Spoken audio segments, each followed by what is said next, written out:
Welcome back to this week's episode of PodCats. I'm joined today with the head women's basketball coach. How are you today? I'm doing fabulous. How about yourself? I'm good. So you started 10-1. It's obviously nice to get off to a great start, build momentum into a very difficult conference. What was the biggest takeaway you took during the stretch of those 11 games really leading into full-time conference play?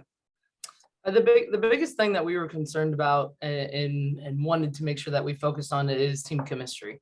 We have several new freshmen, we have several new faces to the program in general. And then our sophomore groups, our 2-year players have only been here for 2 years, and not even really a 2 full seasons. So just making sure that we understand each other, how each other plays, and getting that structure base. And that was a big key to our start of 10-1. I think that we had a lot of players that were playing with a ton of confidence leading into conference play. And then when you play some really tough opponents on the road, December wise, just trying to battle and figure out ways to win. And that's what we did. It wasn't always the prettiest thing, but we figured out a way at the end of the games to just to sneak ahead of the other team. And I thought our girls did a great job sticking together during those tough times, especially on the road games.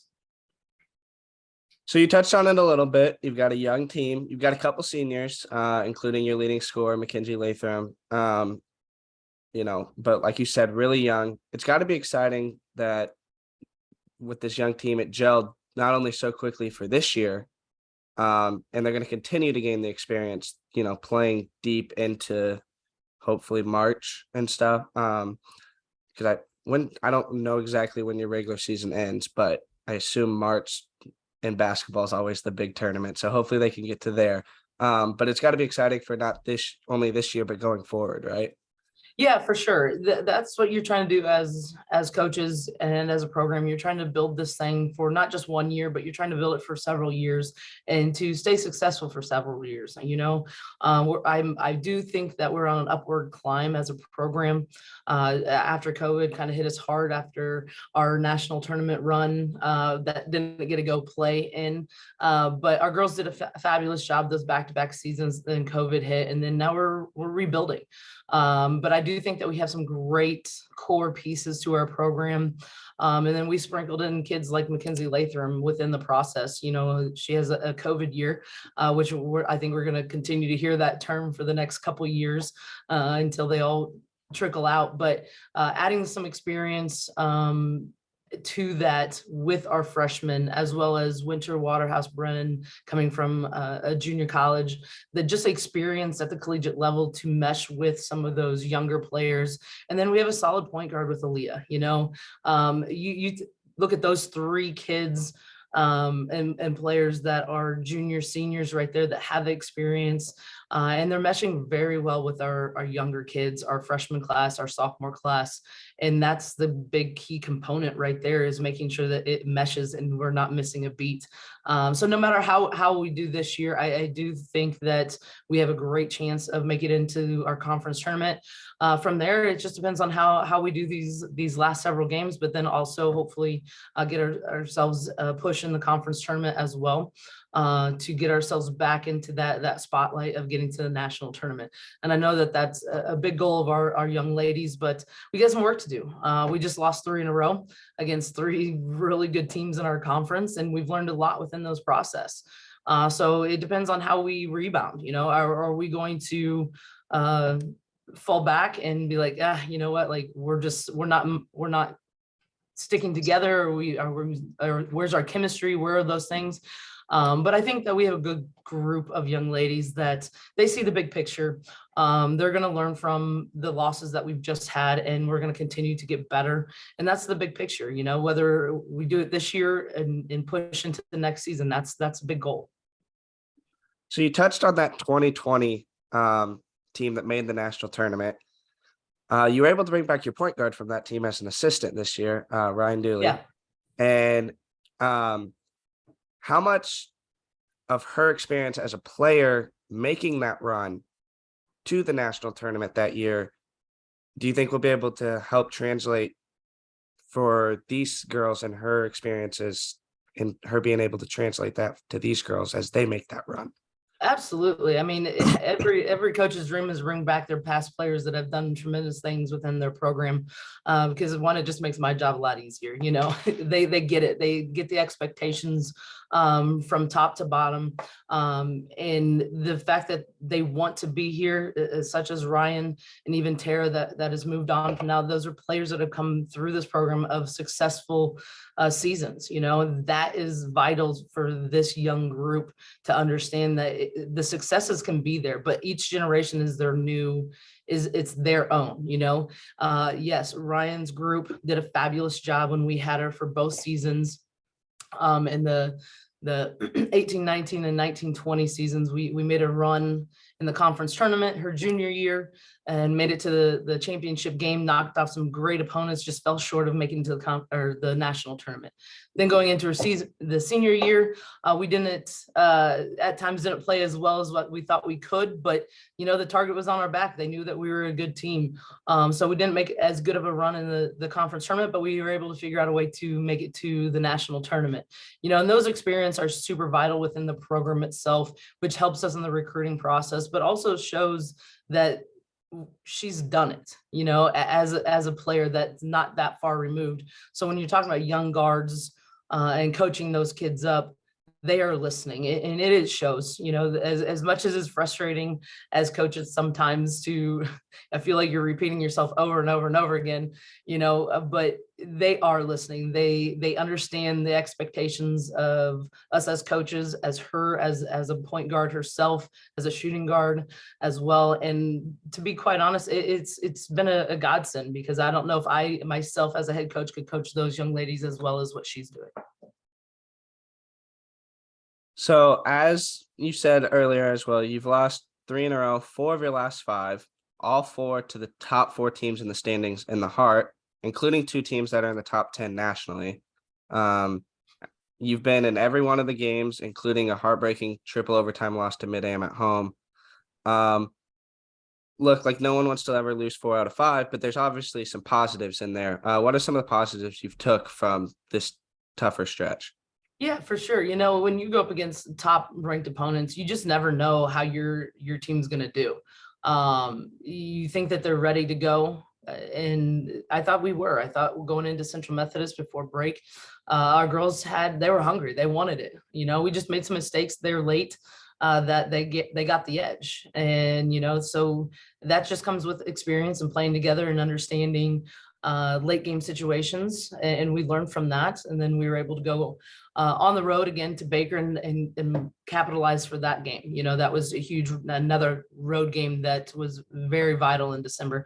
And then, you know, after break, you just never know where your players are going to be after Christmas. You know, you need the time away, you need family time and things like that, which is awesome, you know. And I thought we came in and we practiced hard for a week before we played Grandview here at home, and they were receiving votes in the national poll, and they should still be to this day. They're a very, very good team. You know, it's a little bit of a mismatch, and we just kind of fell apart defensively, where I thought that was something that we were doing very, very well on. So you just can't have those lapses. So learning those processes in those games, as well as going into the Clark last night, losing that one. We were in that game we're in these games. So we're right there. We're just not getting over the hump, you know. And against really good teams, you got to be the best of the best, you know, and you can't have the transition defense lapses. You can't have the possessions where you don't even get a shot up on the glass, you know. But we've done some really good things. We've limited some of our turnovers in certain games. We've rebounded really well against Mid-America Nazarene, and that was one of the big keys going into that game. Was we haven't been rebounding. We're one of the worst in the conference when it comes to rebounding, you know. So it's just those small things that we got to continue to get better at and limit those small mistakes, and then you're going to see the winning creep right back for us.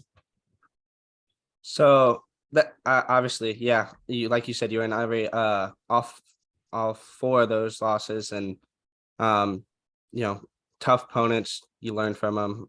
I think you see 2 of them again down the stretch, and believe so hopefully we can get them then. with that said, looking forward, 3 of your next 4 at home. And as we all know, on this campus, our home court's bigger than a lot of other teams' home court. With the Amen. students back on campus, how big is these next 3 out of the next 4 at home coming off that miniature losing streak? They're vital. And I'll be honest, we missed you guys at Grandview and Mid-Am. We needed you guys badly. I think that would have helped us maybe turn the corner just a little bit. So no, I'm super excited that classes are back in session and that we can get some crowds, student section. I mean, we get a good community base, family base, but I mean, you guys over there in the student section, you guys bring it. And that's what we're going to need. We're going to rely on some help from our student body, as well as our pep band, cheerleaders and things like that. But, looking ahead, these games at home, we have to win. We did a great job going on the road in December and knocking off some teams that are usually pretty good on our conference, but we got to show out here at home. And we got to stick together. Sometimes that people think, well, you're at home, you're going to win. It's not necessarily in this conference. All the pieces have to come together. And that's what we're going to do. We're going to get back to practice today. We're going to we've been watching film already this morning where we can get better as individuals, but also as a team, and continue to push forward. When it's one game at a time, it's one possession at a time. And we'll be just fine if we focus on those small things. One game at a time. So let's look at that. Like you said, let's look at that game on Saturday, Mount Mercy at home. Without giving up way too much, what's the main thing you want to see from your team to get back into that win column? For sure. I think the big thing is our defense. Our defense has to create our offense. And I think that is one of the biggest keys going into this Saturday is make sure that we don't have our defensive lapses that we've had in some previous games. We have to stay together, all 5 as one unit defensively, to be able to create those mishaps for Mount Mercy to where we can create points on the other end for ourselves, and continue to take care of the ball. I think that we did a fantastic job against Clark. We didn't turn the ball over. We only had 11 turnovers.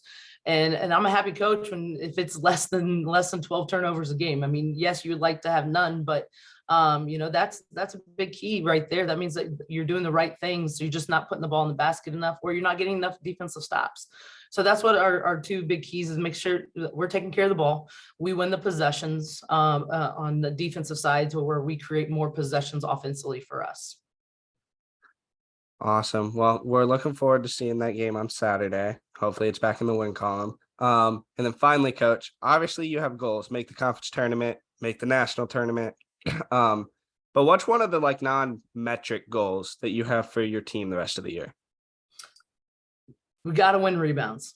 We're giving up too many offensive rebounds. We are second, if not the last team in the conference when you're talking about just rebound average every single night. We are below everybody, and we got to figure out a way to put that on the positive side. That is what, if you look at Clark, they had at least 9, if not more points on offensive rebound putbacks, and that's big. When you only lose a game by 12 and you're talking about 9 points just come from offensive rebound putbacks, you got to rebound. So that's going to be the biggest key that a lot of people aren't going to notice, that I, as a coach, notice every single day, that we have to figure out a way to do a better job there. And if we do, I think we have a good chance of doing some really special things towards the end of the season. Awesome. Well, thank you for your time, Coach. Is there anything else you'd like to add today? No, I appreciate it. And I do hope that everybody comes out on Saturday. We need a huge crowd, 2:00 tip off. That works. Thanks for joining us today, Coach. That'll do it for this week's episode of the PodCats. Looking forward, we've got some baseball coming up, softball podcast. So stay tuned for that, listeners, and we'll see you next week. Thank you.